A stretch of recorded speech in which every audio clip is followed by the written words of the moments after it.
Hello students, हम बात कर रहे हैं यहाँ पर वर्क पावर एनर्जी की कि किस तरह से हम वर्क पावर एनर्जी टॉपिक को 1 घंटे के अंदर कुछ चुनिंदा क्वेश्चंस की हेल्प से कंप्लीट कर सकते हैं। जो हम क्वेश्चंस की बात यहाँ पर करने जा रहे हैं, अगर आपने वो क्वेश्चन ध्यान से समझ लिए और उन पैटर्न को अच्छे से प्रैक्टिस कर ली तो डेफिनेटली आप इस टॉपिक के अंदर 100% मार्क्स अचीव कर सकते हैं। तो इस टॉपिक को वर्क पावर एनर्जी को स्टार्ट करने के लिए हम क्वेश्चन से स्टार्ट करेंगे। जितने ज्यादा क्वेश्चन हम कर पाए अगले 1 घंटे के अंदर हमारा ये टॉपिक उतना ही ज्यादा स्ट्रांग होता जाएगा। तो हम पहले क्वेश्चन की तरफ जाते हैं जिसमें हमसे बोला गया है a particle of mass 2 kg moving with initial speed √6 metre पर second experience force as shown.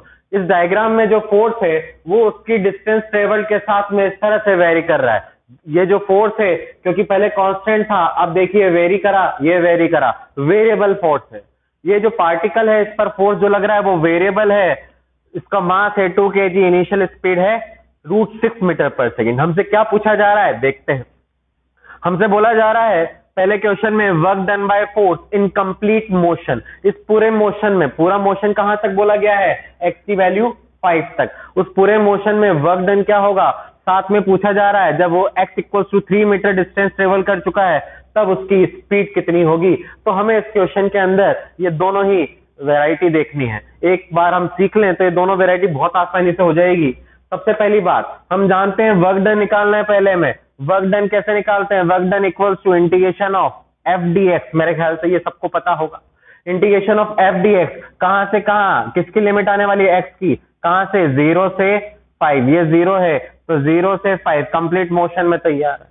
अच्छा, integration of F D x, F और एक्स के बीच में ग्राफ है। आपको पता होगा बेसिक मैथ्स में जो एफ और एक्स के बीच में अगर ग्राफ दिया है तो वर्क की वैल्यू जो होगी वो एरिया ऑफ कर्व के इक्वल होगी। तो मुझे एक कर्व का एरिया निकालना है। कौन कौन किसके बीच का, कर्व और एक्स एक्सिस, क्योंकि जिसके रेस्पेक्ट में इंटीग्रेट होता है वो वाले एक्सिस और कर्व के बीच का एरिया देखते हैं। एक्स के रेस्पेक्ट में हो रहा है तो एक्स एक्सिस और कर्व के बीच का एरिया देखना है। अगर वो एरिया इस एक्सिस से ऊपर है तो वो वर्क पॉजिटिव होगा और अगर एक्सिस से नीचे है तो वो वर्क नेगेटिव होगा। तो ये वाला एरिया नेगेटिव आने वाला है और ये वाला एरिया पॉजिटिव आने वाला है। तो हम इनकी वैल्यूज निकाल लेते हैं। यहाँ पर अगर मैं इनकी वैल्यू निकालने बैठूं तो ये देखिए क्या है, ट्रेपेजियम। ट्रेपेजियम का एरिया कितना आएगा, यहाँ का इसका एरिया देख लेते हैं A1।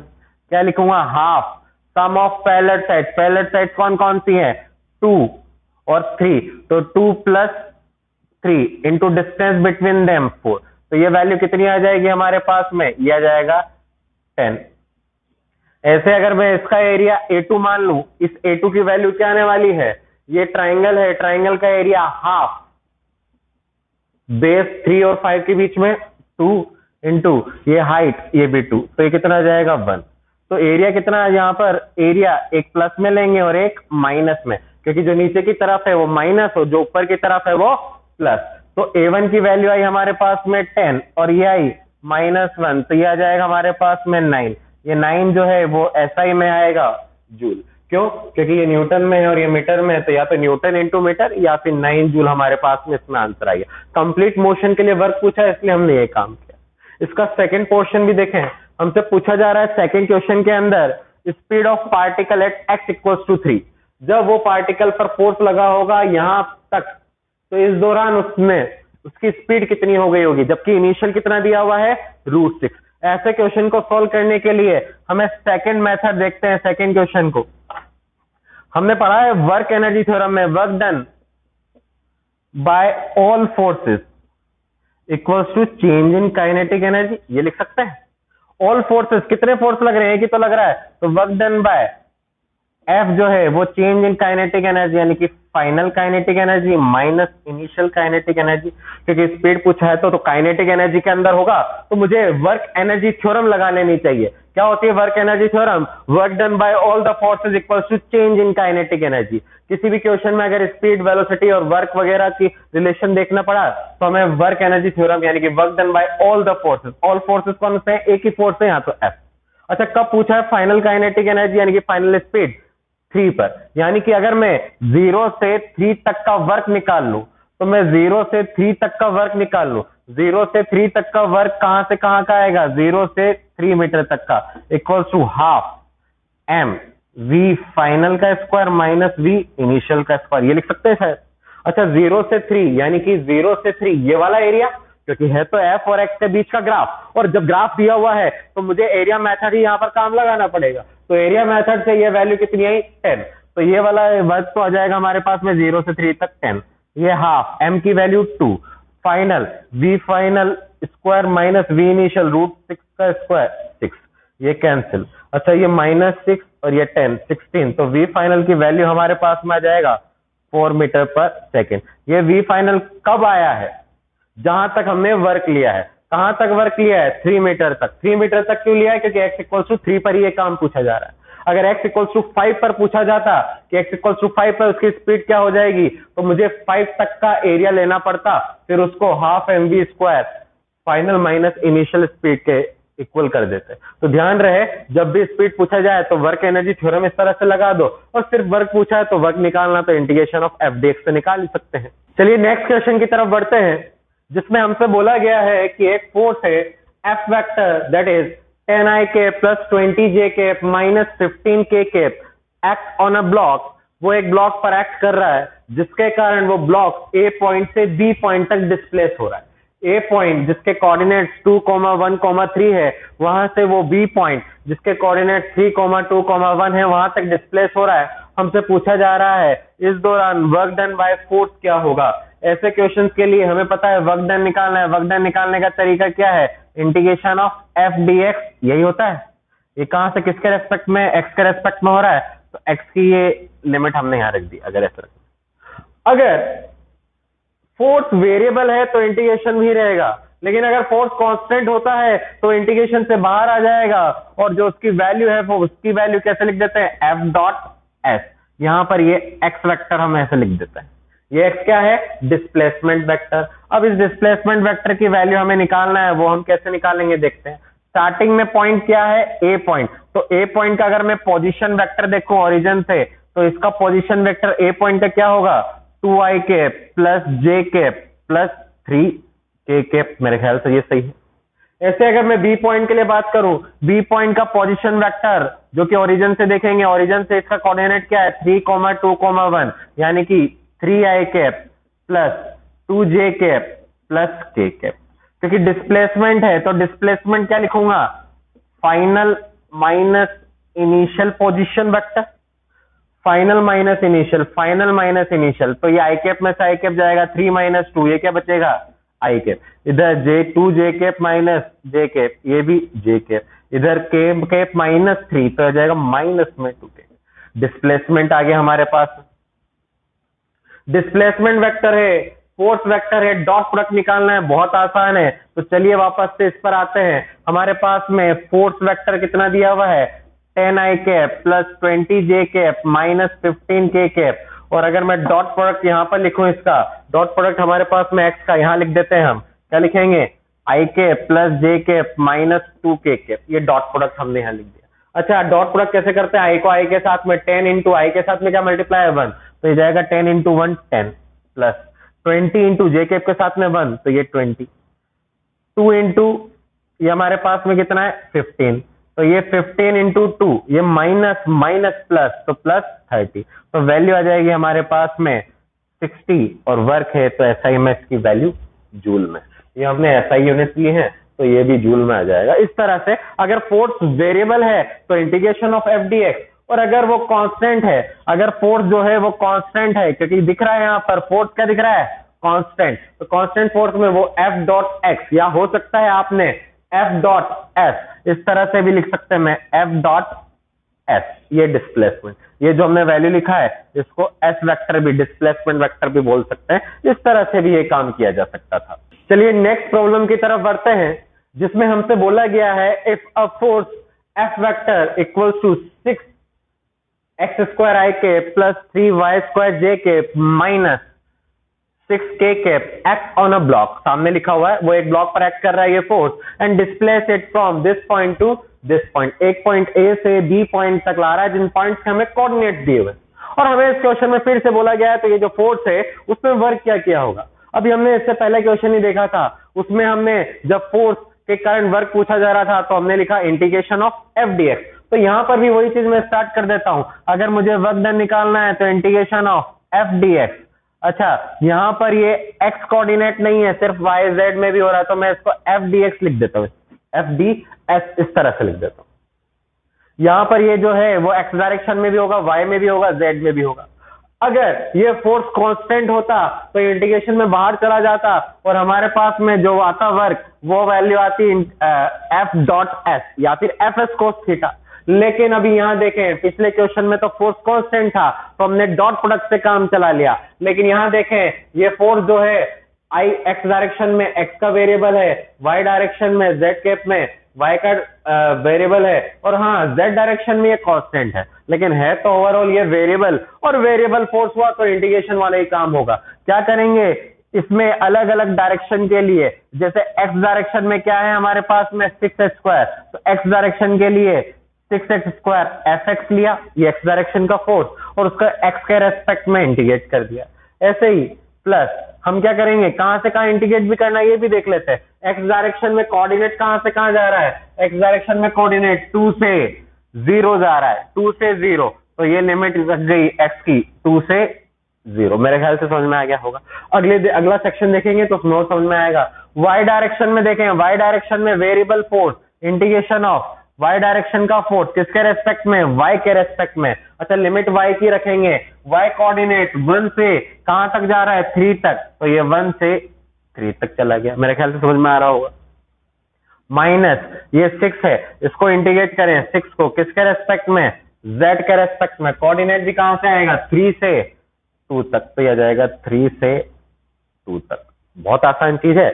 जो इंडिविजुअल जो x डायरेक्शन के फोर्स है वेरिएबल है, तो x के रेस्पेक्ट में इंटीग्रेट कर दो, y डायरेक्शन वाला फोर्स y के रेस्पेक्ट में, z डायरेक्शन वाला फोर्स z के रेस्पेक्ट में, और उनकी इंडिविजुअल लिमिट्स पुट कर दो। यहां पर इसको अगर मैं इंटीग्रेट करूं, इंटीग्रेट करेंगे तो कितना आएगा, 6x³ 3, तो यह जाएगा 2x³ लिमिट 2 से 0। यहां पर 3y³ 3 से 3 कैंसिल, तो यह आएगा हमारे पास में y³, इसके लिमिट 1 से 3। ऐसे ही इसके लिए देखें, माइनस में माइनस आएगा यहाँ पर, तो ये -6, और ये आ जाएगा हमारे पास में z 3 से 2। अच्छा, यहाँ वैल्यू लिमिट पुट करें, 2 तो एज इट इज बाहर आएगा, 0 माइनस ये 8, तो आ जाएगा -8, प्लस यहाँ पर 3 27 -1, यहाँ पर 2 -1।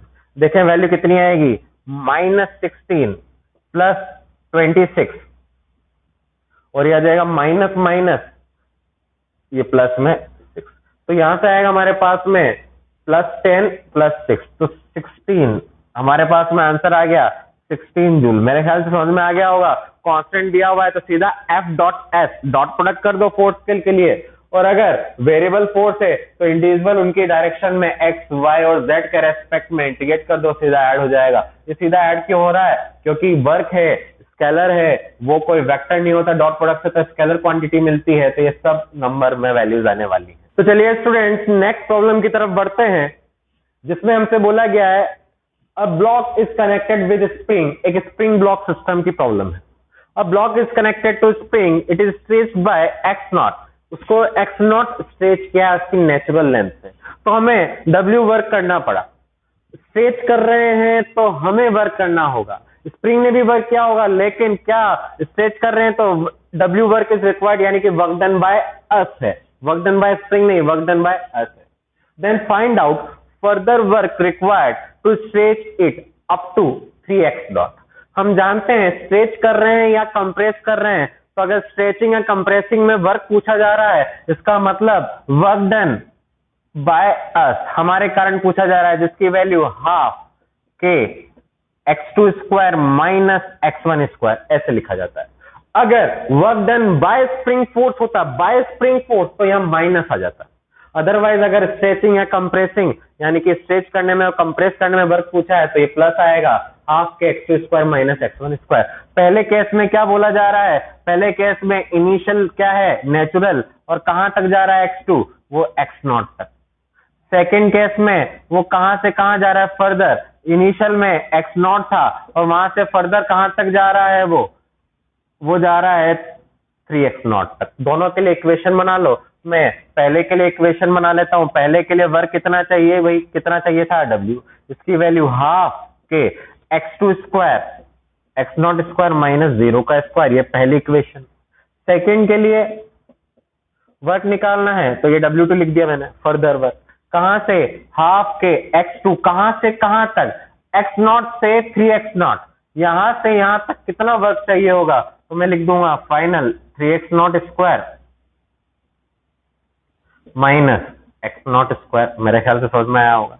ये W2 की वैल्यू क्या आ जाएगी, हाफ के 9 माइनस 1, यह आ जाएगा 8 के not square.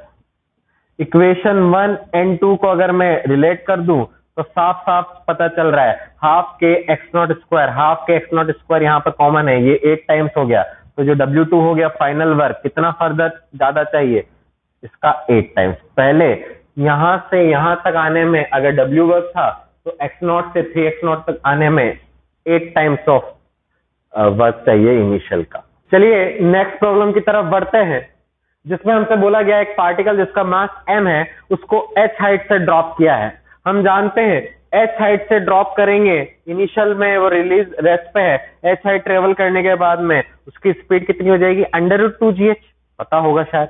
0 speed h height travel करेगा तो जस्ट बिफोर स्ट्राइकिंग उसकी स्पीड हो जाएगी √2gh। क्वेश्चन में क्या बोला है देखते हैं। क्वेश्चन में बोला जा रहा है जब उसको रिलीज किया है तो just before striking the ground उसकी स्पीड 1.4 √gh हो जाता है। हमें अभी तक पता है जब 0 से इनिशियली से छोड़ा जाएगा रेस्ट से तो h हाइट ट्रेवल करने के बाद में उसकी स्पीड √2gh हो जाती है। अच्छा इसको अंदर ले जाएं तो ये 1.4 का स्क्वायर होगा, अंदर जाएगा तो कितना हो जाएगा 1.96। तो ये जो वैल्यू है ये रूट में 1.96 होगा, अंदर 1.96 आएगा जो कि 2 से कम है। जरूर स्पीड जो है √2gh नहीं, थोड़ी सी कम रही है, कुछ लॉस हो रहा है, जरूर एयर का फ्रिक्शन है। समझ में आया होगा। अगर एयर का फ्रिक्शन नहीं होगा तो 0 से स्टार्ट होगा तो h हाइट ट्रेवल करने के बाद में उसकी स्पीड √2gh हो जाएगी, लेकिन अगर √2gh से कम रही टकराने से पहले स्पीड, जरूर कुछ लॉस हो गया है, जरूर एयर फ्रिक्शन होगा तभी तो लॉस हुआ है। तो क्वेश्चन में भी वही पूछा जा रहा है, हमने उसको पहले ही बता दिया कि एयर फ्रिक्शन है। Then find out work done by air friction on particle. तो जब उसको छोड़ा है तो इस दौरान पूरे h हाइट के मोशन के दौरान फ्रिक्शन ने क्या वर्क किया होगा उस पार्टिकल पर, देखते हैं। हम जानते हैं क्योंकि स्पीड दे दिया है, इनिशियल स्पीड कितनी थी 0, फाइनल स्पीड आ गई है हमारे पास में ये। अच्छा थोड़ा है, कौन कौन वर्क कर रहा है, 2 फोर्स लग रहे हैं पार्टिकल पर, एक तो लग रहा है नीचे की तरफ mg ग्रेविटी, तो हम लिख सकते हैं वर्क एनर्जी थ्योरम से work done by all forces equals to change in kinetic energy. ये क्या लगाया मैंने, वर्क एनर्जी थ्योरम। क्यों, क्योंकि फाइनल काइनेटिक एनर्जी पता है क्योंकि फाइनल स्पीड पता है, इनिशियल काइनेटिक एनर्जी पता है क्योंकि स्पीड 0 पता है, तो चेंज इन काइनेटिक एनर्जी तो पता चल गया। और वर्क डन निकालना है हमें फ्रिक्शन के कारण, और ग्रेविटी तो लगी रही है तभी तो नीचे आया। तो कौन कौन से फोर्स लग रहे हैं वो भी देख लेते हैं। तो हम देख लेते हैं, एक तो ग्रेविटी के कारण वर्क डन होगा, एक फ्रिक्शन के कारण वर्क डन होगा, और उसकी value half final minus initial speed, ये काइनेटिक एनर्जी में चेंज हो गया। ग्रेविटी किधर लग रहा है, नीचे, कितना फोर्स लग रहा है mg, कितने हाइट तक लग रहा है h हाइट तक। वर्क डन बाय फ्रिक्शन हमें निकालना है, निकाल लेंगे, उसमें क्या है, half m v final, final speed है, इसका स्क्वायर करेंगे कितना आ जाएगा 1.96 gh। देख लो भाई स्क्वायर क्या है, तो ये वैल्यू आ गई, माइनस रेस्ट से था ये छोड़ दिया। ये वैल्यू कितनी आएगी हमारे पास में, ये तो आया mgh plus work done by friction, और ये वैल्यू आ जाएगी 0.98 mgh। क्या निकालना है हमें, हमें निकालना है work done by air friction. हमें work done by air friction निकालना, कुछ नहीं था भाई, बहुत आसान चीज हो गई अब तो। Work done by air friction जो होगा वो वैल्यू ये इधर जाएगा, माइनस 0.02 mgh। ये हमारा आंसर आया। माइनस क्या बता रहा है, क्योंकि डिस्प्लेसमेंट हो रहा है नीचे और एयर फ्रिक्शन तो मोशन नीचे की तरफ, तो एयर फ्रिक्शन अपोजिट डायरेक्शन में, क्योंकि एयर फ्रिक्शन तो मोशन के अपोजिट डायरेक्शन में लगता है। फोर्स इधर, डिस्प्लेसमेंट नीचे, तो वर्क डन तो नेगेटिव आना है, इसलिए नेगेटिव आया। ये यहां से पता चला फ्रिक्शन के कारण वर्क डन इतना आ जाएगा। हमने क्या किया, हमने सिर्फ और सिर्फ वर्क एनर्जी थ्योरम लगा के इस क्वेश्चन को सॉल्व कर लिया, क्योंकि हमें इनिशियल और फाइनल स्पीड पता थी। चलिए नेक्स्ट वेराइटी की तरफ चलते हैं। अगर आपने लास्ट क्वेश्चन किया हो तो उसके बाद में ये क्वेश्चन तो आपको और भी आसान लगेगा। देखते हैं इस प्रॉब्लम में हमें क्या बोला गया है। हमसे बोला जा रहा है knife of mass m is release from h height. h height से एक जो नाइफ है, चाकू, उसको गिराया जा रहा है और वो ग्राउंड से टकराता है। ग्राउंड पर नीचे क्या है, एक रेत का फ्लोर है, एक सैंड का पाइल है, जिससे टकरा कर वो सैंड पर डी डेप्थ तक जा रहा है। मैं इसको एक डायग्राम के फॉर्म में बनाने की कोशिश करता हूं। हमने क्या किया, हमारे पास में ये नाइफ हमने यहां बना दिया। ये नाइफ ये कितनी हाइट से गिर रहा है, ये h हाइट से गिर रहा है। यहाँ पर ये जो ग्राउंड है, ये जो हमारा ग्राउंड है, इस ग्राउंड पर ये रेत का एक टीला सा बना हुआ है, एक पाइल है सैंड का, उसमें अंदर तक वो जाता है। मान लीजिए वो अंदर तक यहां तक चला गया,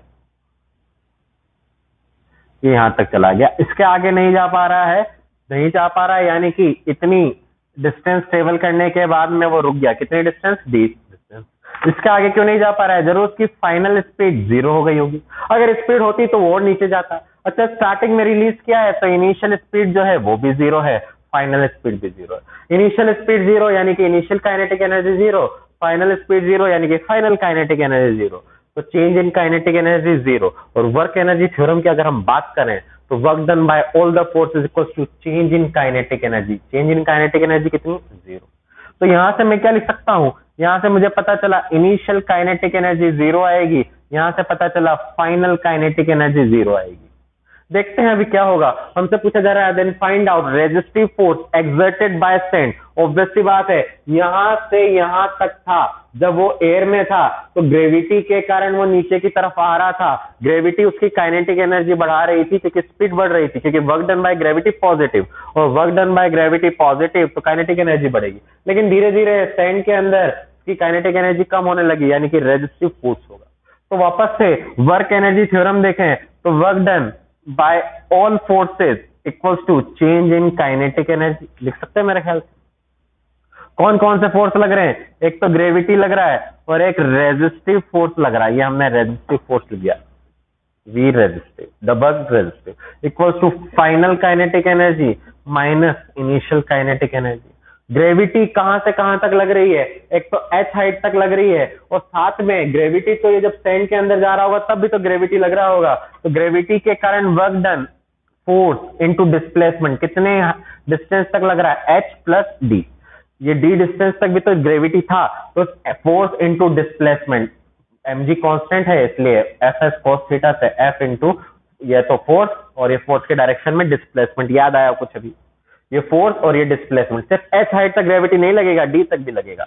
लेकिन अगर मैं बात करूं यहां पर रेजिस्टिव फोर्स के कारण वर्क डन और ये डिस्प्लेसमेंट कितनी तक, d तक। और ये माइनस क्यों लगाया है, क्योंकि रेजिस्टिव फोर्स ऊपर लग रहा होगा और ये फोर्स नीचे लग रहा होगा, और ये माइनस यहां पर आ गया equal to final minus initial.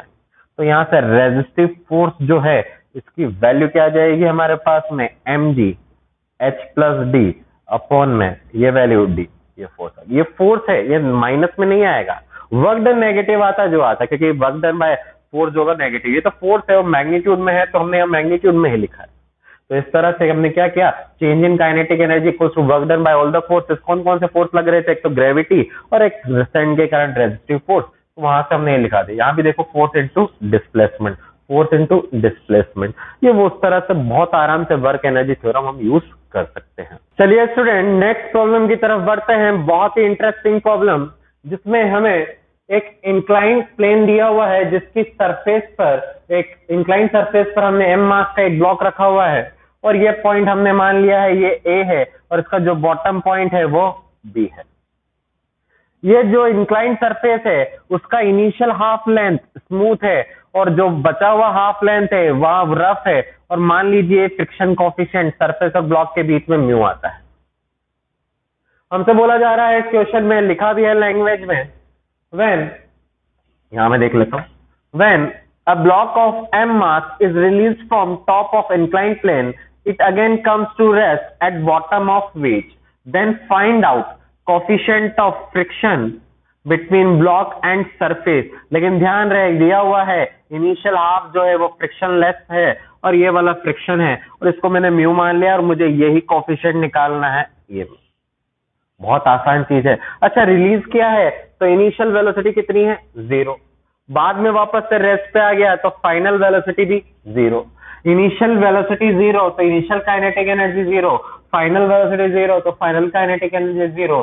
तो यहां से यहां तक इस पूरे ए से बी के मोशन के दौरान change in kinetic energy zero, क्योंकि final kinetic energy zero minus initial kinetic energy zero, तो चेंज इन काइनेटिक एनर्जी तो जीरो होगा। और हम जानते हैं वर्क एनर्जी थ्योरम से change in kinetic energy equals to work done by all the forces. तो हमें देखना है यहां पर कौन कौन से फोर्सेस हैं।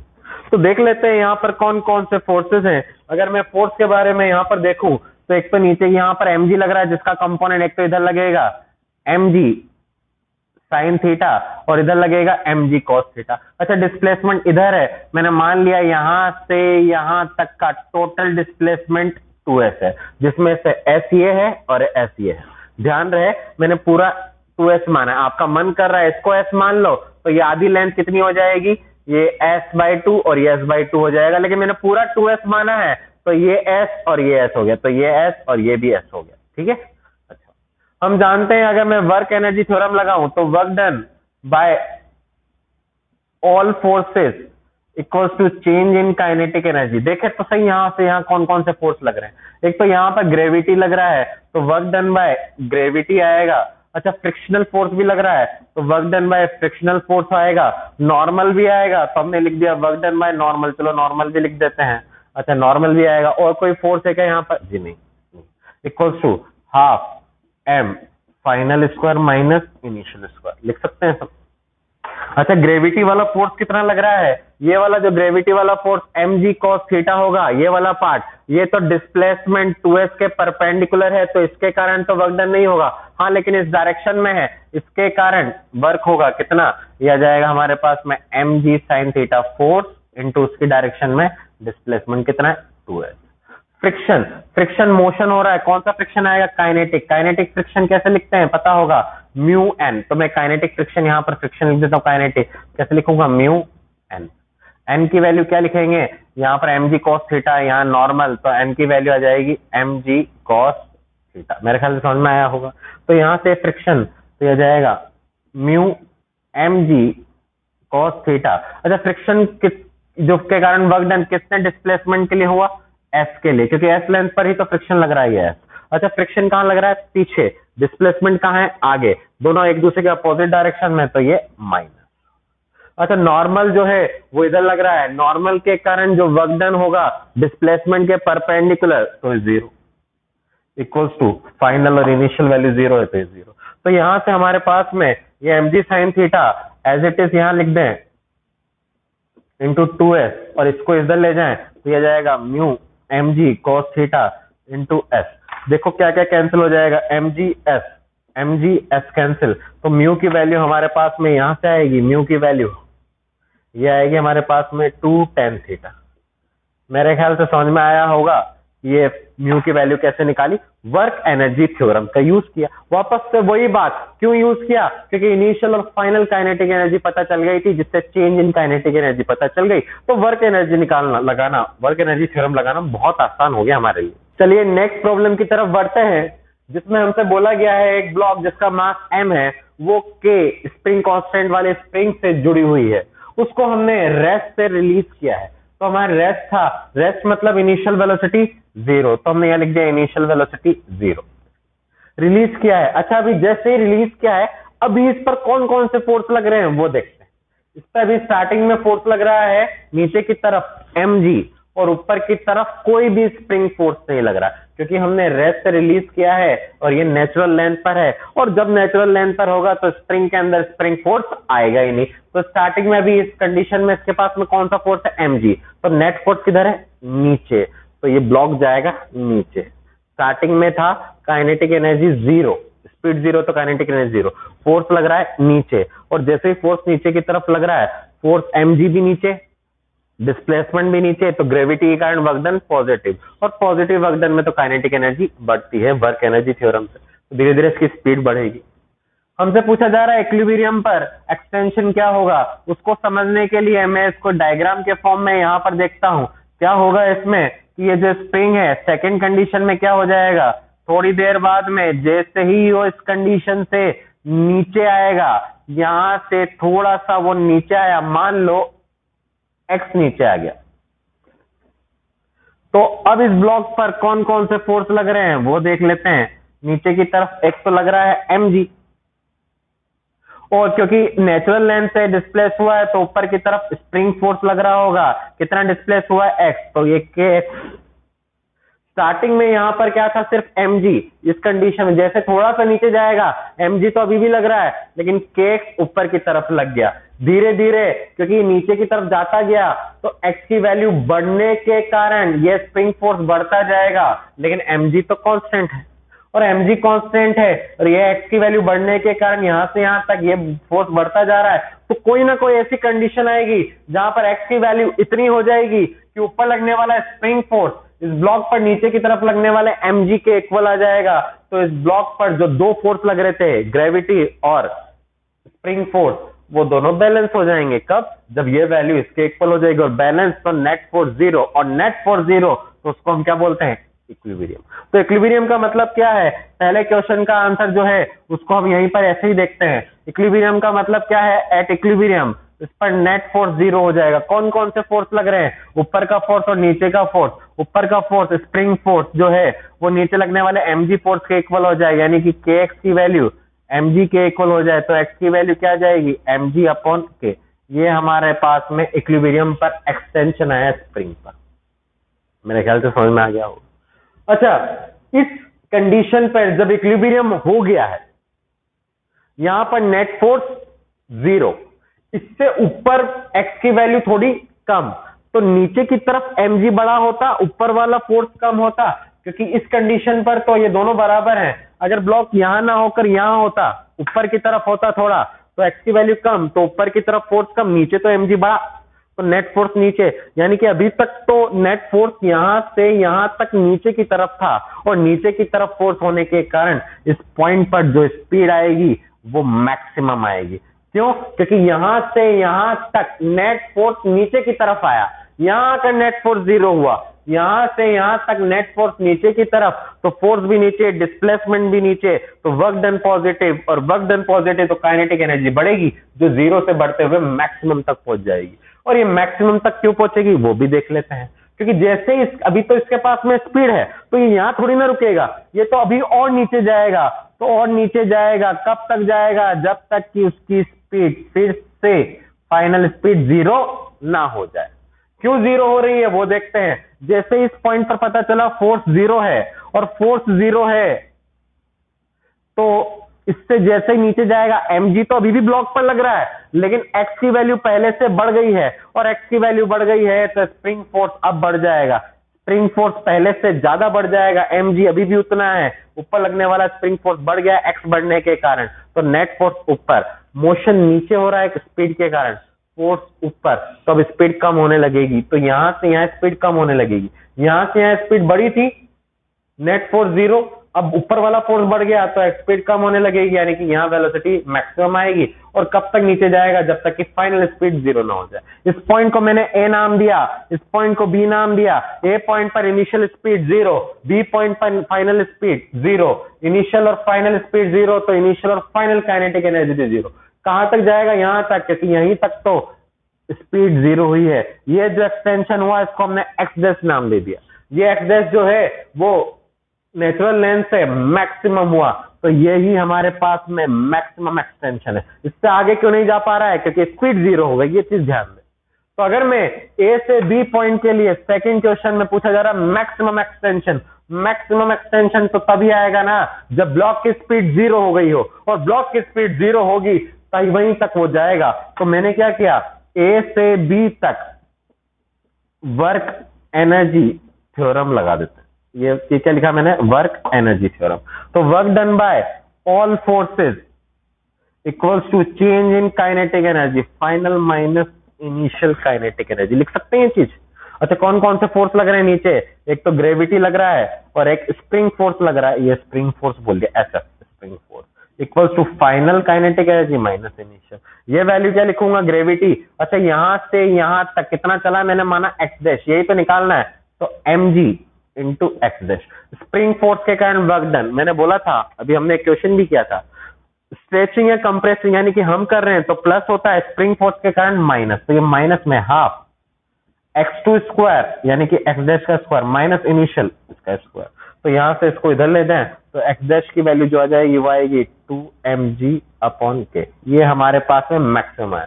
ये अच्छा इक्विलिब्रियम पर कितनी वैल्यू आई थी mg/k।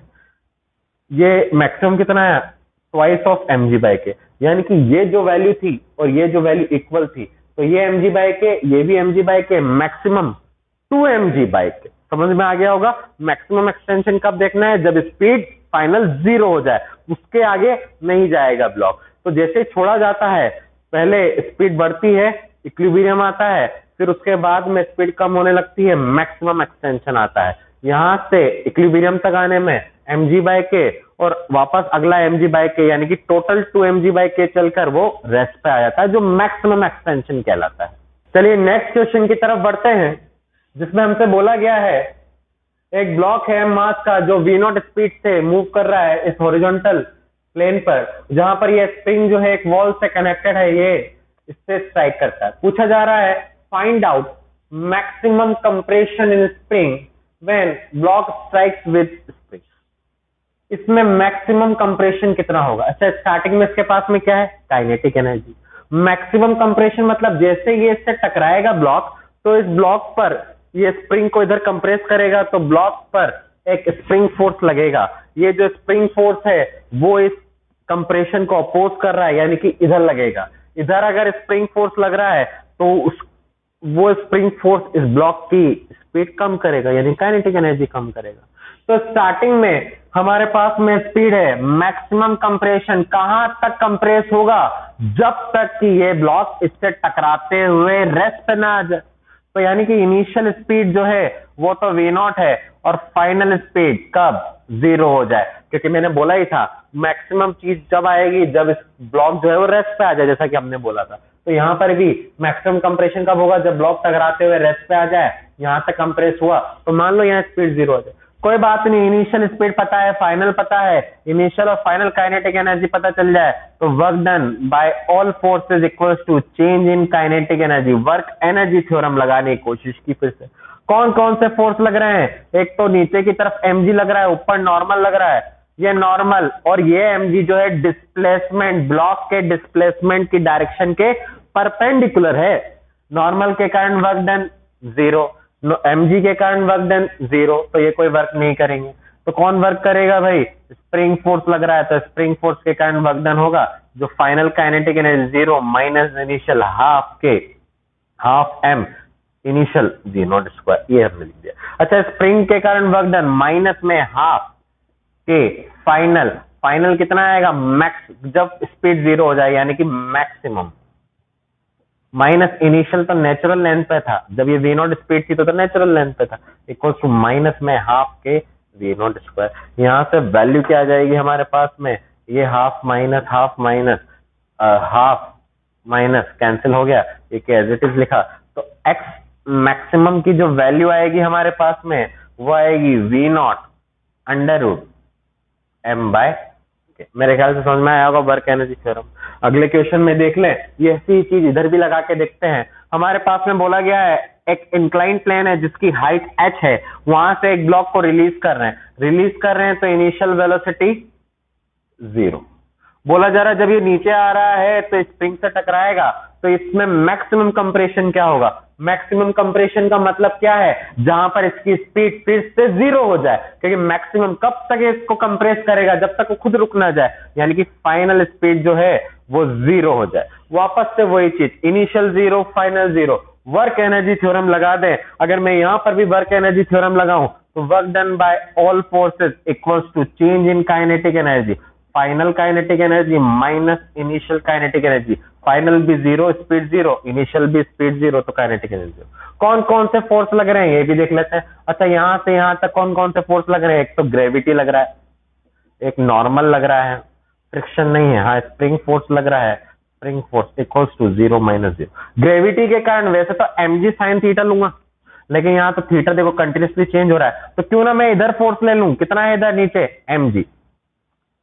अच्छा, फोर्स इधर लिया है तो ब्लॉक का इस पूरे मोशन में डिस्प्लेसमेंट भी फोर्स की डायरेक्शन में लेना चाहिए। याद आ रहा हो कुछ पुराना क्वेश्चन हमारा, फोर्स और फोर्स के डायरेक्शन में डिस्प्लेसमेंट। इस mg फोर्स के डायरेक्शन में डिस्प्लेसमेंट कितना है देखो h, तो ये mg h। नॉर्मल के कारण वर्क डन जीरो, क्योंकि नॉर्मल तो हमेशा डिस्प्लेसमेंट के परपेंडिकुलर चलेगा। स्प्रिंग के कारण वर्क डन माइनस में हाफ के x मैक्सिमम स्क्वायर माइनस 0 का स्क्वायर इक्वल्स टू 0। तो यहां से x मैक्सिमम की वैल्यू हमारे पास में क्या आ जाएगी वो भी देख लेते हैं। तो ये वैल्यू आ रही है हमारे पास में √2 mgh बाई के। समझ में आ गया होगा। मैक्सिमम कंप्रेशन देखना है, यानी कि फाइनल स्पीड ब्लॉक की 0 हो जानी चाहिए ताकि फाइनल काइनेटिक एनर्जी आ जाए। और वर्क एनर्जी थ्योरम लगा दो वहां पर, बहुत आसान सी चीजें मेरे ख्याल से कर सकते हैं इस तरह की चीजें।